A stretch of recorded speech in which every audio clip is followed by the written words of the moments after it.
afternoon, guys. How you doing today? Good, thank you. Good. Yeah, looks cold, Stephanie. It's a little cold. Can you hear me okay?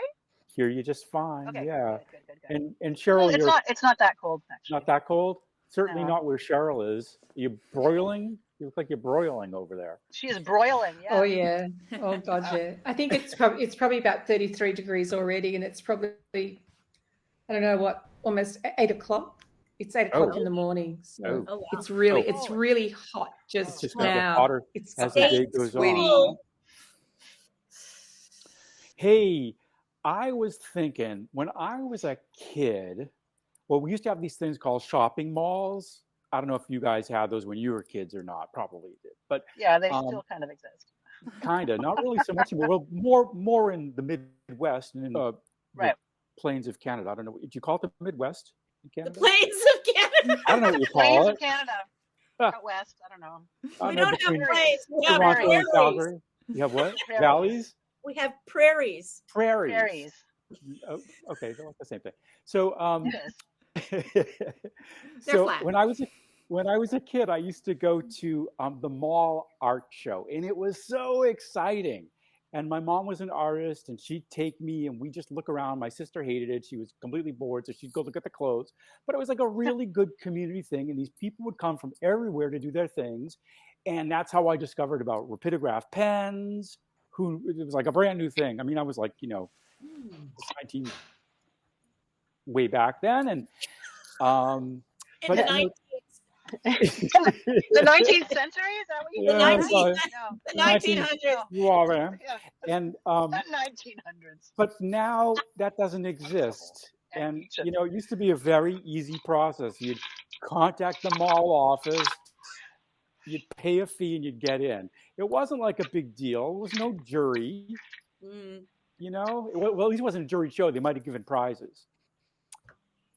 It's a whole new world. You guys are like in the thick of it. You know what's going on. How would I even go about doing any of this? Yeah. Good Well, question. there are so many shows Hustle, out there. baby. Yeah, there's so many different types of shows out there. Like what? Uh, well, if you look at, I would say that if you look at community things, similar to what you said, like a community type event, I would start at your local art center because they usually have like shows and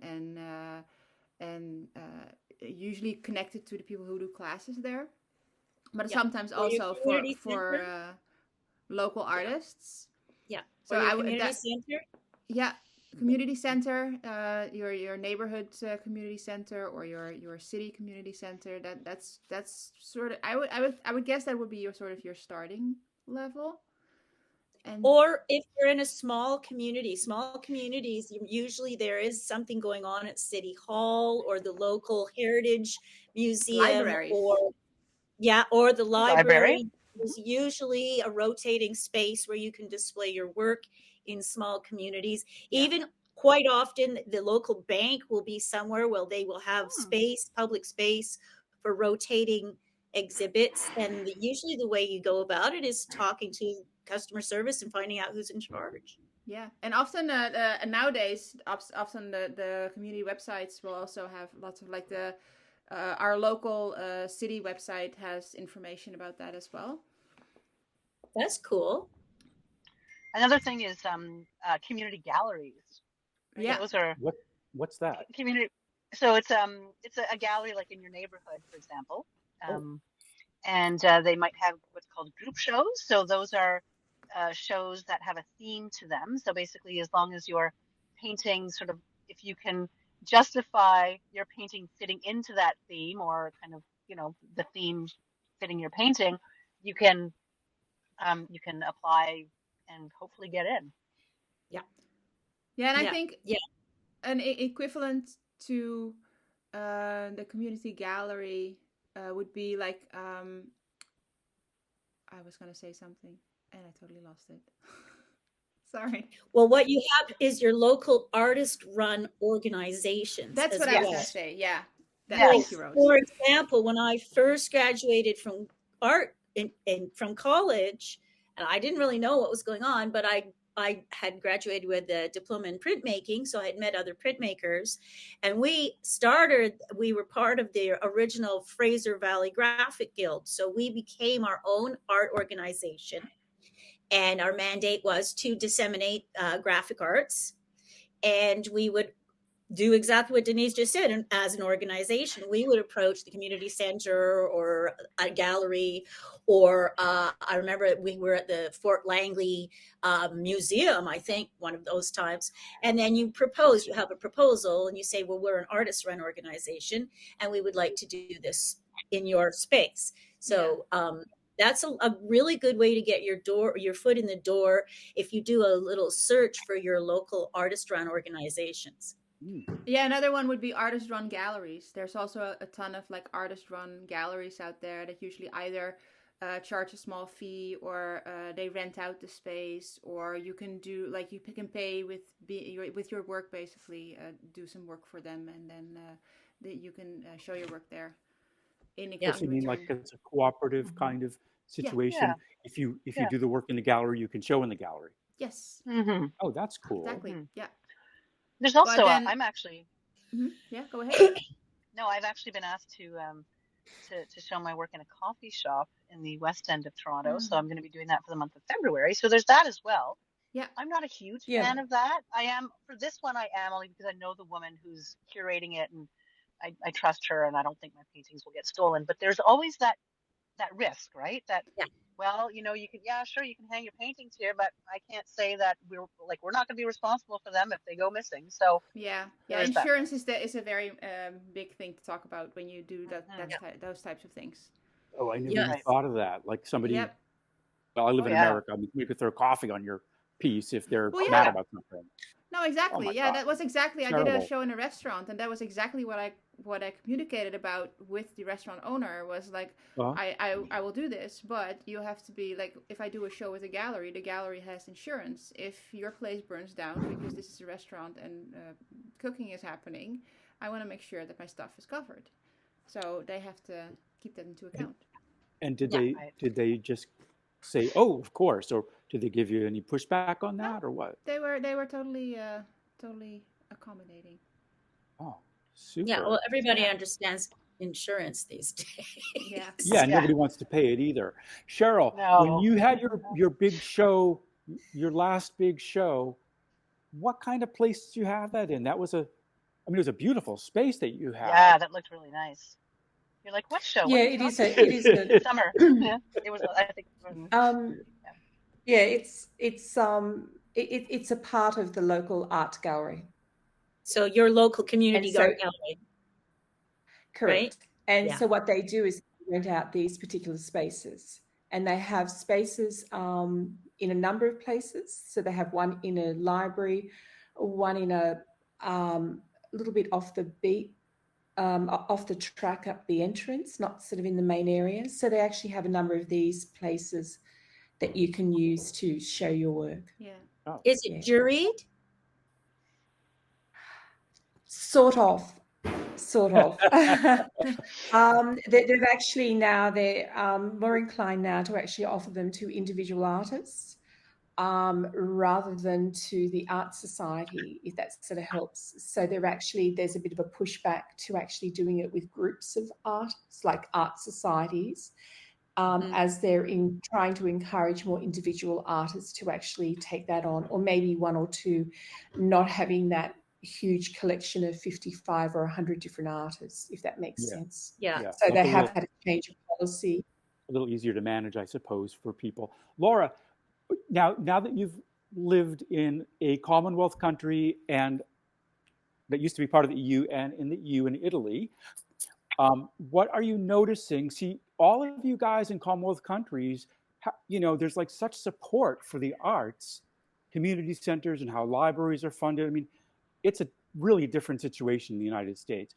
But Laura, what are you seeing in regard to the galleries between where you used to live and here? My experience, to be honest, I have more experience of when I was in Spain and for example, also in Abu Dhabi, there was places where I could make some exhibition or a group exhibition or solo exhibition. Here I've started to search, but probably more in London. I would like to make some at least one exhibition this year in London. So I'm looking for it. I've seen that there are places where, or like I don't know if it's like an artist place where you arrange with other artists to make the exhibition. You pay for a little fee, but the organization work to spread the voice of the exhibition, like to promote you with their mailing list and yeah. No, we don't have much time left, but what about Abu Dhabi? Because that's like a super rich country. They throw money at things, and I don't know if they throw. The problem that I found at the beginning to prepare the painting that were right for that kind of public, because there is some problem sometimes if you paint a figure. And so, for example, for my the first exhibition that I've made was a group exhibition in a gallery, and the curator said to me later that there was some controversial to accept my painting because I've made a figure, but it was abstract figures, not like I'm painting now. So. And so even then it was So like a nude, basically, but it was abstract? Sorry. No, there wasn't nude. It was like just a human figure. A silhouette of two figures, but they were embracing. So was the owner of the gallery was afraid to show the painting. Yeah. So there was also different places where that was in Dubai, actually, not in Abu Dhabi. Yeah. I thought Dubai was the less conservative of the two. Yes. Yeah. Oh, it is too. Okay, great. Yeah. Well. Yeah, I guess that sort of leads into what you run into when you want to do a step up and work with commercial galleries, because all of them are going to have preconceived ideas that the artwork should fit their theme or their gallery mandate, and also that it should appeal to their clientele, and they know their clients the best. So you will always run into a discussion whether or not the artwork would fit with the gallery. Yeah. I Yes. never really thought of that before. That's really a very interesting point. And then what happens too is that things can change for the gallery. So let's say, for example, the last 3 years, the COVID and the inflation and all that, and somehow things shift and the gallery starts to see that there are less sales in this area and more in that. And then they will call you and sometimes say, we don't want your work anymore.